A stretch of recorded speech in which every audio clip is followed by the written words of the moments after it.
Have you ever had someone disrespect you? How did you respond? Did you fight back or let it slide off your back? Whatever it is, we've all been disrespected at some point in our lives. But sometimes that disrespect can come from the people closest to us, like our family members or friends. And when this happens, it can be even more hurtful than when it comes from strangers. Our protagonist today knows firsthand how painful it can be to be disrespected by someone close to him.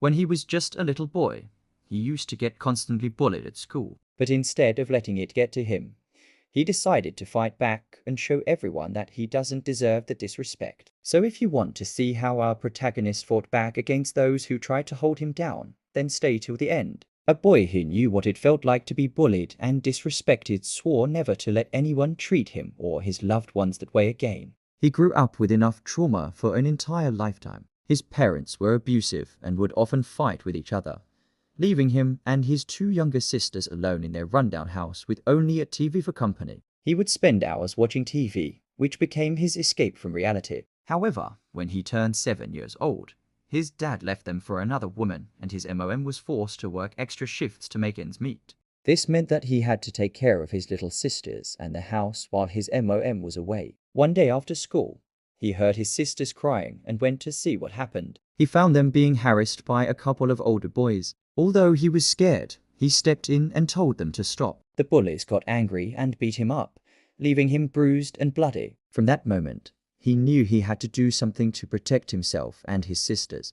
He started training hard and soon became one of the best fighters in his school. He also learned that there was a self-defense class near his home and started going there every day after school. He trained hard and became one of the best students in no time. He learned how to control his anger and use it to his advantage, and how to defend himself against any opponent. He even became a black belt in karate. As the years passed, he became stronger and more confident. He was still bullied, but now he could defend himself. He also started to get respect from his peers and teachers. They started to notice his dedication and hard work, and began to praise him for it. He was still shy and reserved, but now he was also confident and determined. One day, a new student joined his class and he noticed her struggling during training. He approached her and offered to help her, and they soon became friends. He knew what it felt like to be different and out of place, so he understood her struggles. He helped her train, and soon she became one of the best students in their class. They motivated each other to push through tough times and never give up. As the years passed, they continued to train hard and improve their skills. They became known as the best fighters in their school and people started to respect them.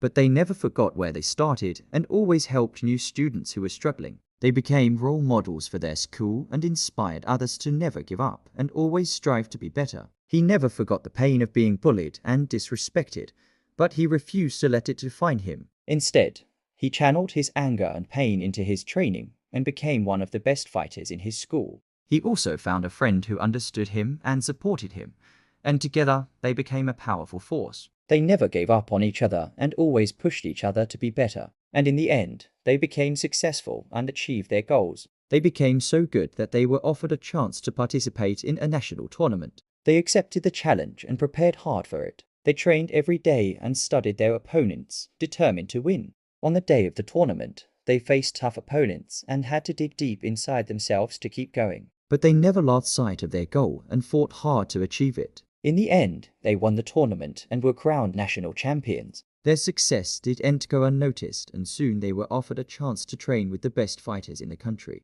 In their new home, they continued to train hard and learn from the best. They faced new challenges and met new people. As the years passed, they became some of the most respected fighters in the country. He had finally achieved the respect and recognition he deserved, but he never forgot where he started. He still trained hard and never became complacent. He opened his own dojo and taught underprivileged kids how to defend themselves. He lived his life to the fullest and never regretted anything. He had a loving family and a successful career. Even though he had faced so much pain and suffering in his life, he never gave up. He had shown the world that no matter how difficult your circumstances are, you can always achieve your goals if you work hard and never lose sight of what you want to achieve. After reading this story, you might think that he was lucky to have met a friend who helped him through tough times. He was willing to put in the hard work and make the sacrifices necessary to achieve his goals. So if you want to be successful, Remember that luck is what happens when preparation meets opportunity. How did you like the story? Let us know in the comments. We appreciate your support and hope you continue to enjoy our stories. Don't forget to subscribe so you don't miss out on any of our future uploads. Thank you for listening, and we'll see you next time.